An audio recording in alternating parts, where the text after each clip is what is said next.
So, welcome, Sonia, to another Astral interview. We're very pleased to have you with us. How are you today? Thank you very much. I'm happy to be here and I'm doing well and just very appreciative that I'm part of this. So, thank you very much. Thank you. And so, before we go into more about what we're doing here, let's talk about you. Let's talk about you and your background and your childhood, where you grew up, and tell us a little bit about Sonia's history. Well, I'm born and raised in the Lower Mainland, and I moved to Montreal when I was 17 for university. So that was a pretty fun experience. Montreal is a great city, and I would say that I probably consider myself more of a Montrealer than a Vancouverite in some respects. And I've been back here in Vancouver, probably, gosh, it's been a while now, probably for like the last 6 or 7 years. Mhm. And I'm enjoying it. It's a beautiful place. Love the mountains and the beach. And yeah, that's kind of a little bit about where I've been. Sounds like you have a nice connection to nature. Yes, absolutely. I try to make sure I get out at least on a hike once a week. A little harder in the winter to do that, but definitely in the summer, at least go on one decent hike a week. It's pretty important to me to have that connection with nature. I love connecting something about the trees and just taking a moment to hug a tree. Sometimes I'm hiking with friends and they kind of think I'm a little crazy when I'm like, I really want to hug that tree. But it's just quite grounding, I would say, to have that just and be in touch with the environment and the greenery that our So, beautiful nature has to offer. so is that kind of organic to you? Is that In this experience kind of natural to you, or is it something that developed over time, or some experience you had earlier that made you realize how important nature was to you? Yeah, I would say probably since high school. I had a teacher, and we would go on these fairly lengthy hikes and camping trips. Like I remember once we did one for like 5 days out in the middle of nowhere. And I think that was probably like really intensified the importance of what nature meant to me. And I just think it's, important in the hustle and bustle of daily life to just take a moment, not only to, separate yourself from that craziness. I'm a very busy person. I'm always up to something. I'm always doing something. So that taking that time to be out in nature kind of helps me decompress. It's very grounding, and again, there's something about connecting with trees or a creek, listening to the water. That, yeah, just is very important and special to me. So I would say since definitely about high school, it's been somewhat of a prevalent part of my life for sure. And then, just in terms of getting like some physical exercise as well, it's a great way to, kind of do both. Get some exercise while you're out exploring the wilderness. So, what about your career? What career path did you take? So in terms of my career, I'm actually in accounting. I'm not an accountant per se, but I'm in accounting. And that just sort of happened back, in my 20s. I needed to pay the bills and I sort of fell into it. And then just, kind of every job after that just was accounting related, probably more so because I had the experience and, it's an easy job. I actually studied cinema. So I have a fine arts degree, but found it challenging to get a job, especially out in Quebec. I speak French, but it's not very like it's very clear that I'm an Anglophone, so was a lot harder out in Quebec as an Anglophone to, you know, get some film jobs. So like I said, just had to pay the bills and started doing that. So, and I still keep that as like my full-time day job, in addition to my other more passionate pursuits. So What would you say the film industry was your passion initially? I would say so. Definitely the creativity Right. of the film industry and being able to express yourself in that visual means and that medium where, you know, cinema is visual and whatnot. There was something that I really connected with, and I enjoyed it quite a lot. It really nurtured my writing, which I am also very passionate about. And until recently, well, until like probably last, you know, couple of years or so, that part of me, like the writing especially, kind of was dormant for a while. Mhm. And so as of the last couple of years, I've definitely been trying to get back to that, and, you know, doing more writing some magazine articles and whatnot, and just trying to get that part of me back, which I kind of feel like sort of, yeah, was dormant or has subsided over the years. So So tell it's me, been fun. so tell me a little bit about how we go from accounting to film industry to writing. Where did the passion of writing come from, and what instigated that? My passion for writing probably always existed since, you know, since I was young. And taking film, there was a lot of film theory. And so, you know, it required, you know, some writing for sure. And then again, the accounting just sort of happened because of like survival, really. Just needed a job, and you know, and I mean, I accounting is definitely not my passion, but it's something that I do. I've done it for years. I would like to think I'm good at it. Uh, and so, yeah, as of the last couple of years, it's been great that I've been able to find that balance where I can still use that side of my brain for the accounting, and you know, progress in that career, but then also do things that are closer to what my heart is about and what like my passions, where my passions lie. What, So I feel like it's become a good balance. so what kind of things have you written about? What kind of things do you write about? Oh gosh, similar stuff to like what I'm doing currently, like dating, relationships, sensuality, along those lines. So pretty much what I kind of do in my on my side gigs is what I write about. Okay, so tell me more now about your side gigs, as you call them, and what you're passionate about, because what's dear to your heart, because you mentioned that what you do right now is more dear to your heart. So talk about that. What is that?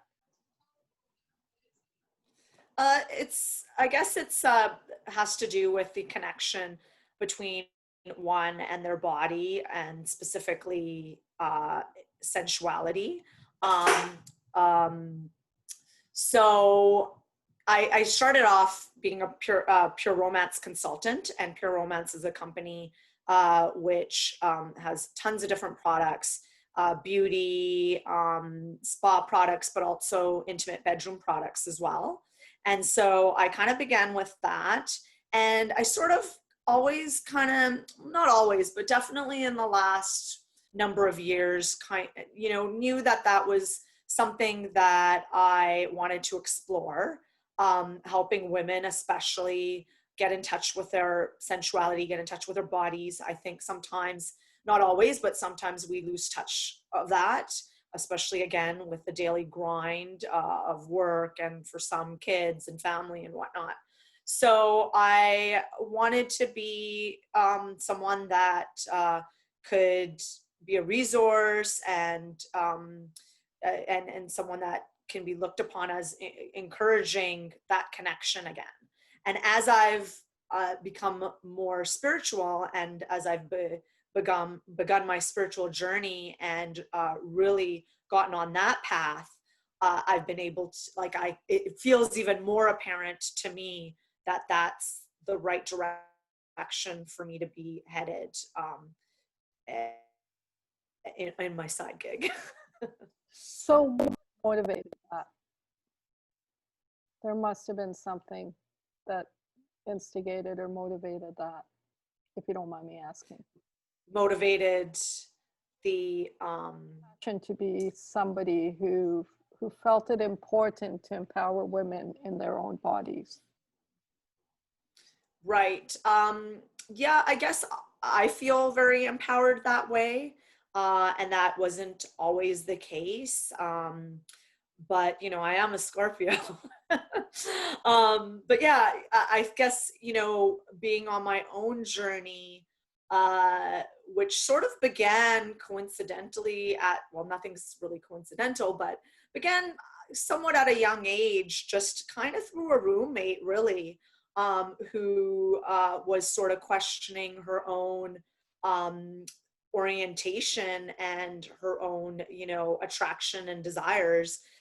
Through that, you know, I kind of began my own search and exploration. So I feel that I've gotten to a point in, you know, my own experience where I feel very empowered and connected to my body and to my sensuality. And again, with the spiritual journey that I've been on, it just has intensified even more. And I feel like it's something I would really like to give back to others. And around me, I see women, friends, and strangers alike who struggle with that and kind of don't know where to start. I think it's not something you can really broach with your, you know, family physician. It can be a very personal topic, and it's not always a topic that, you know, a doctor or a therapist even, you know, can advise on, because it really, that's again where the spiritual aspect I think is so important, because it's the consciousness between, you know, mind, body, and soul. And I think sometimes we do, like, you maybe have that good balance between the mind, body, and soul triad, but sensuality might fall, you know, on the back burner in that pursuit. So, and let's face it, it's part of who we are. We're humans. You know, I mean, we could start to, like, if we get into, like, you know, the root chakra and whatnot, like, it is a part of who we are. And it's a very exhilarating part of who we are. And so, for, you know, I like I said, I'd love to give back and provide that sort of empowerment for other women as well. So let's go back a little bit. We're going to go back and then go forward. You mentioned Scorpio, and you very, in passing, mentioned you're a Scorpio after all. So what does that have anything to do with anything?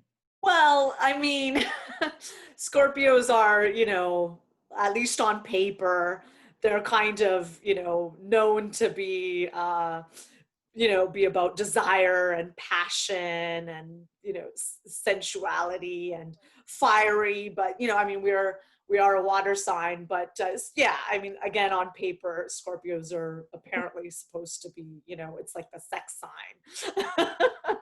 So, for me, I guess, like, there's that part of the Scorpio sign, along with maybe it being stubborn, um, is prevalent for me. So yeah, I kind of say it a little bit tongue in cheek, you know. Have you So have you dabbled in astrology at all? I've gotten into it more and more as of recently. I find it very, very interesting.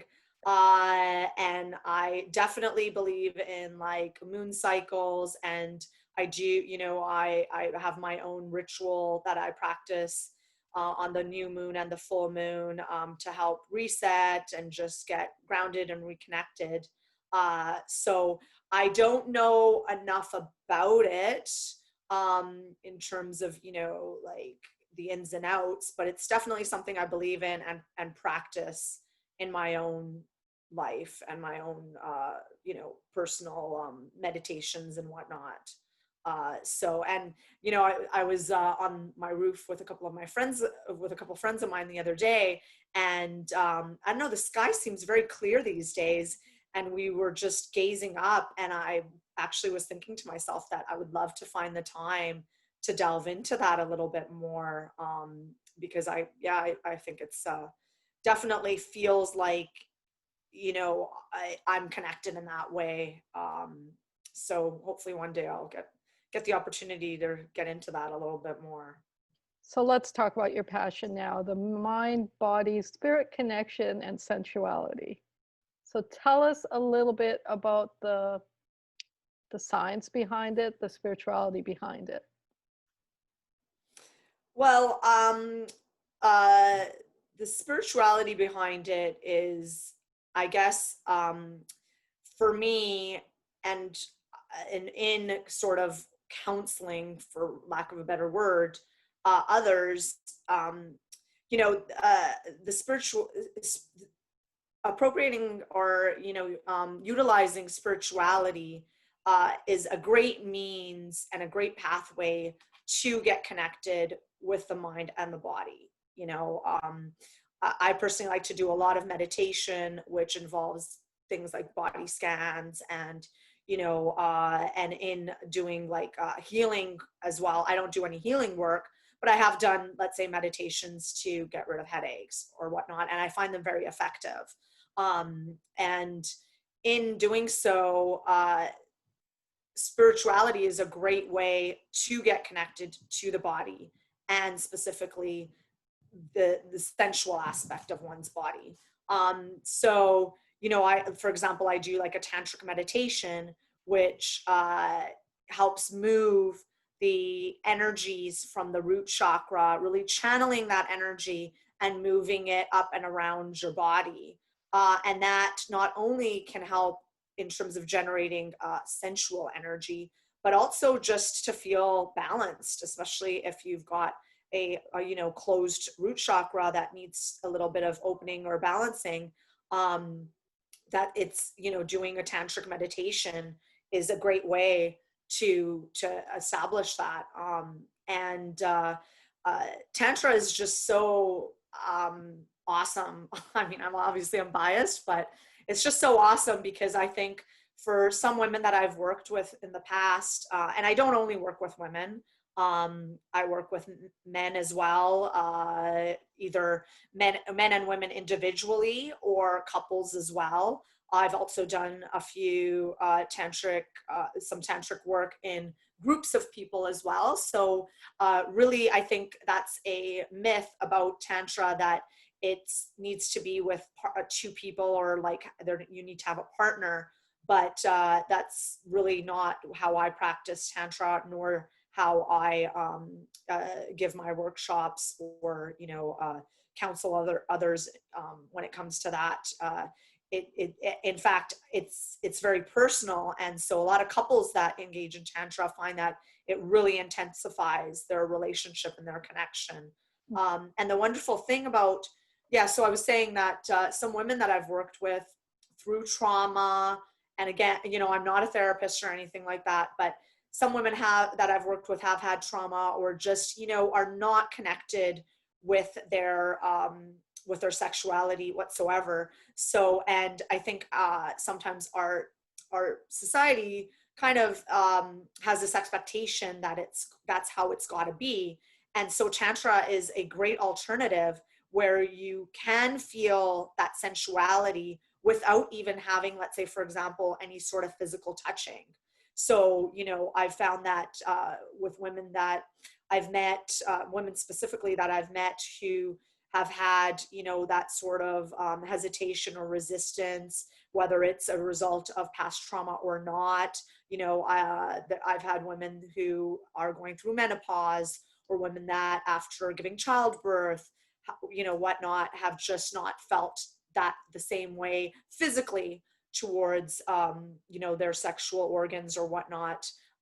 Tantra is a wonderful alternative that you can still generate that energy without having the emphasis on that physical aspect. So Can you talk about Tantra a little bit in the different forms of Tantra or the different aspects of Tantra? Um, you know, I think India when I think Tantra. So, but Westernized Tantra and Indian Tantra tend to have different forms. So, can you speak a little bit about that?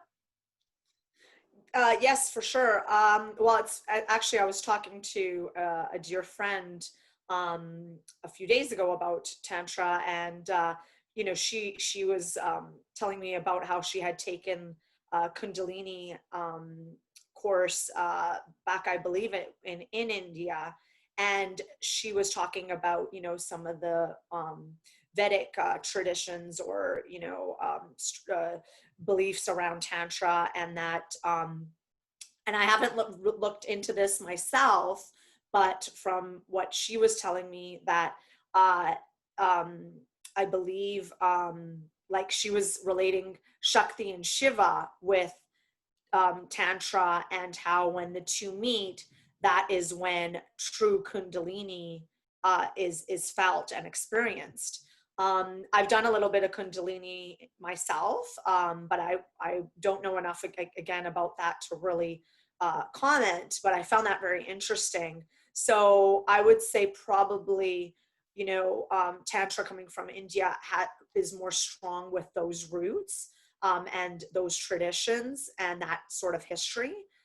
Western Tantra, in my experience, has, again, is a lot more about connections with a partner, or connections with one's own sensuality. For sure, here, when I've spoken with others, and when I do my own meditations, my own Tantra meditations, we do take into consideration the chakras, not always, but I find that that's important to me when I'm doing, let's say, a Tantra meditation for myself.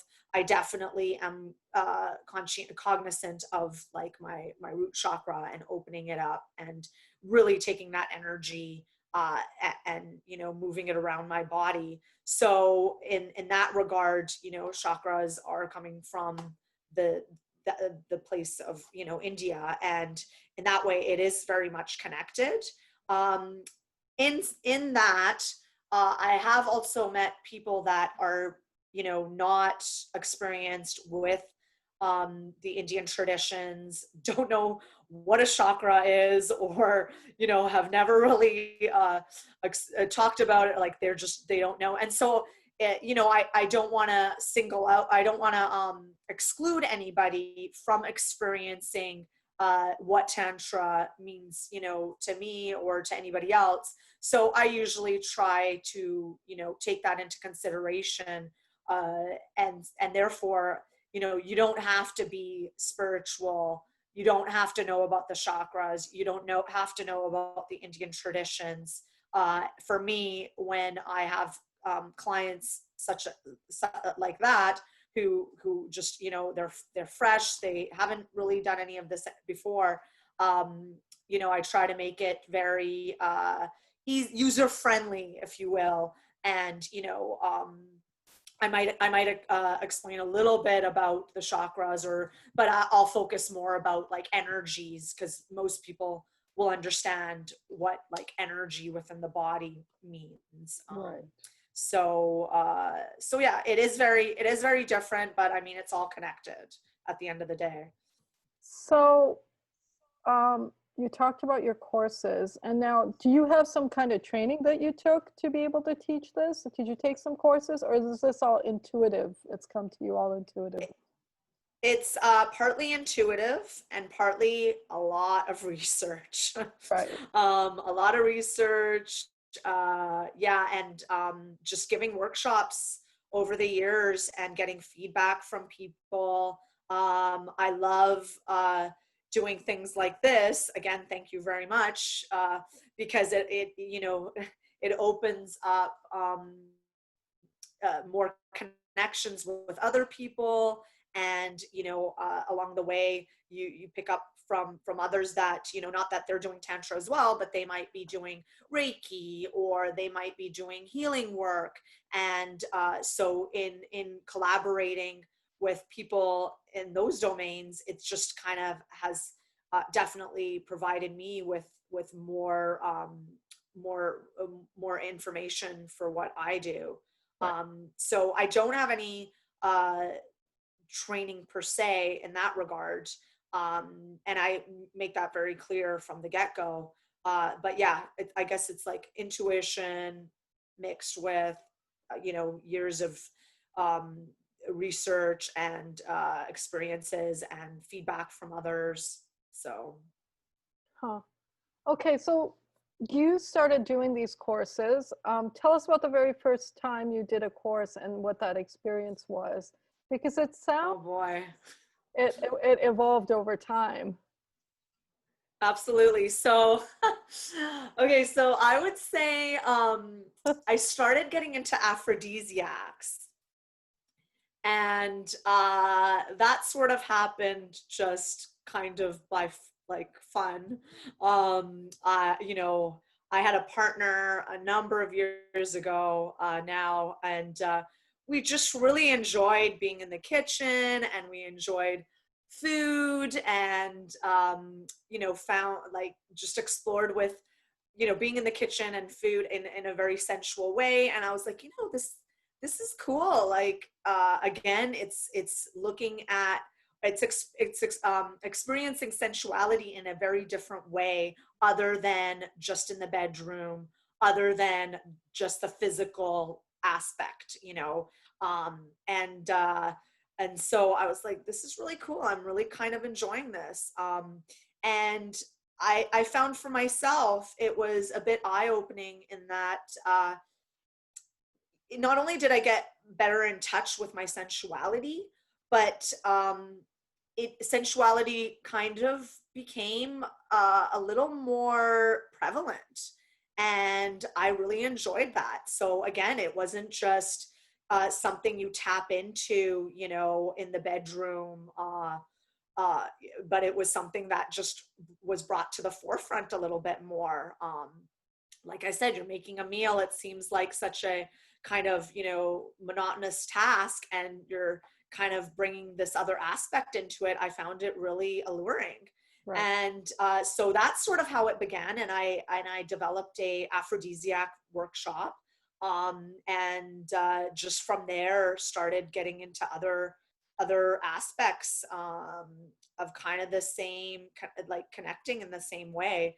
And again, with really getting into my spiritual journey over the last few years, Tantra just seemed to be kind of like a natural organic segue, because to me it's not only bringing that like fun sensual aspect into the forefront, but then connecting it with the spiritual element that which I, like I said, I've really been venturing on that journey myself for the last while. So Tell us about your spiritual journey. How did that begin, and where is it now?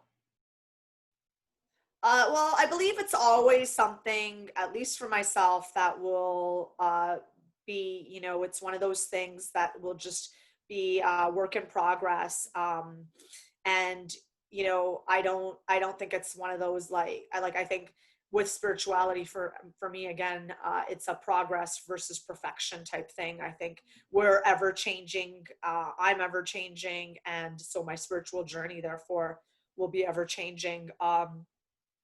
I guess I mean, again, it was always kind of there. I remember reading like for Deepak Chopra back in high school, and, some other self-help or spiritual authors back in high school, and then kind of just uh, lost that a little bit, and, went to university, and then was doing the career thing. And recently, well, not recently, I would say probably over the last 10 years or so, I've wanted to get back on that path, because I felt like it was something that was important to me, and a part of me that I wasn't giving enough attention to. So, and coincidentally, of course, people always come into your life at just the right moment. And I met a dear friend who is now passed away and moved on, but you know, he was a very spiritual person, and we would just speak every day, and you know, he really brought a lot of gifts, spiritual gifts into my life, and really just helped me get connected to the higher power, or get connected to the universe. And you know, that, and I mean, as cliche as it sounds, I totally like kind of live my life through, you know, by like everything happens for a reason. And there's just been so many instances where that's true. Yeah. And so I've just wanted to get more and more into that. Right. So, you know, I mean, gosh, I'm one of these people where I'm like, I just like to put my fingers in everything. So I'm just like, oh, that's cool. That's cool. And I just want to like have it all. So, so along the way, I've gotten into crystals. I believe in the energetic power and healing properties of crystals. Also oracle cards. I love working with oracle cards.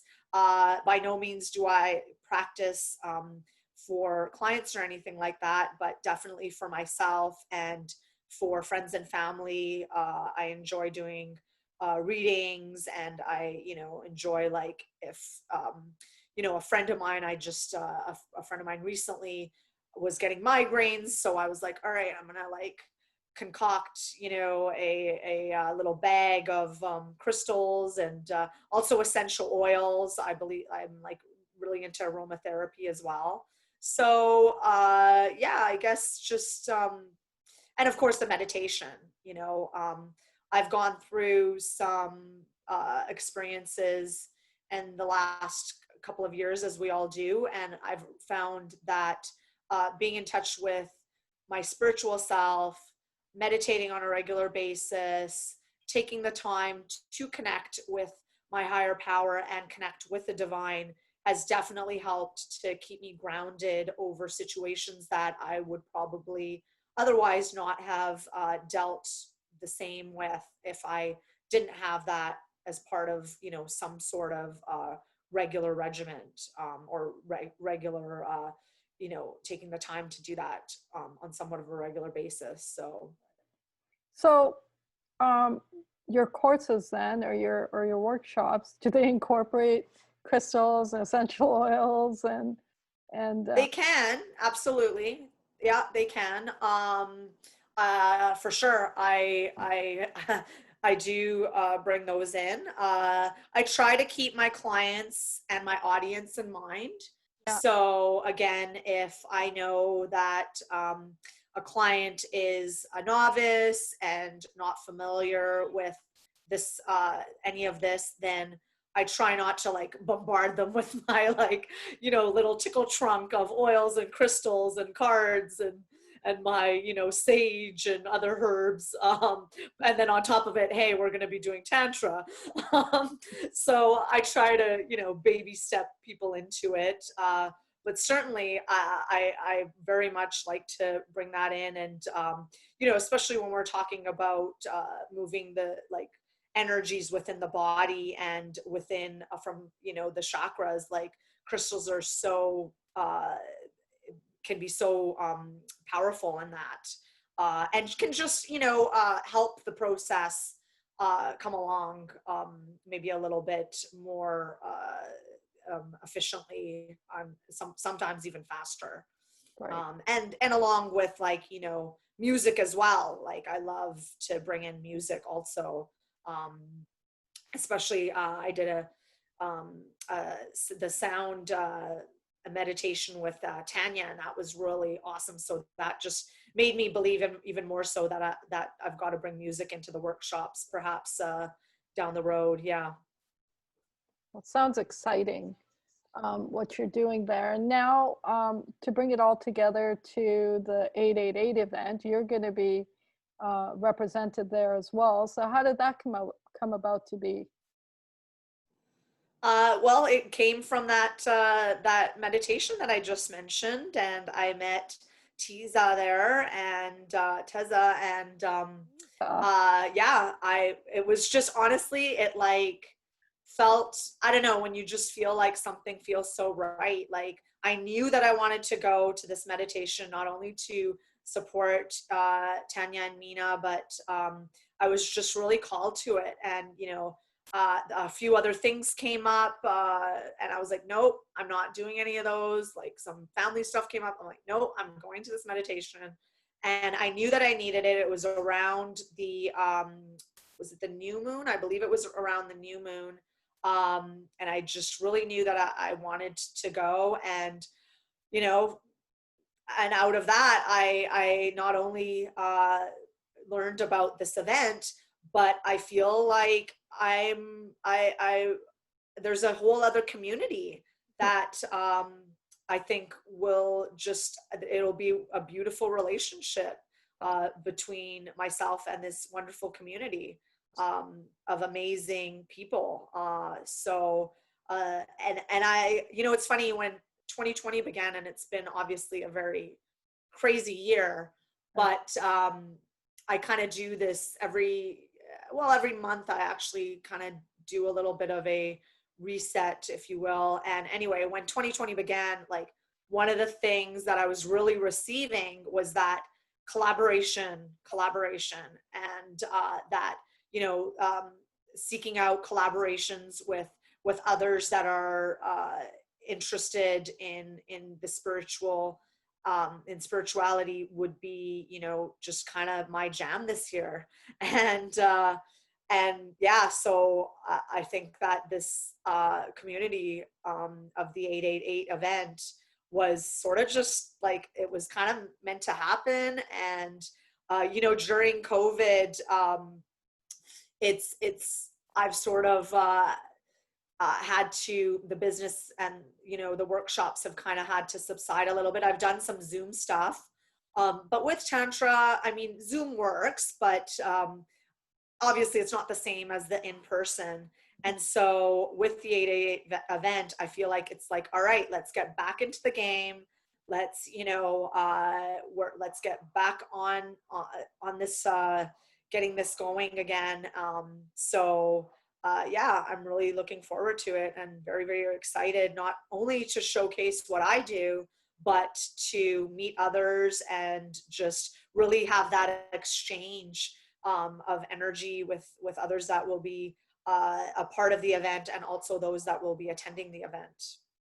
well, thank you, Sonia. I think it's going to be an amazing event, and I'm excited to meet you in person. Hopefully, that'll happen at the event. Thank you, and we're honored to have you be here for this interview and giving us that honor. I've exhausted my questions. Is there anything you want to share with everyone? Or is there something I might have not known to ask you or missed asking you that you want to now let everyone know?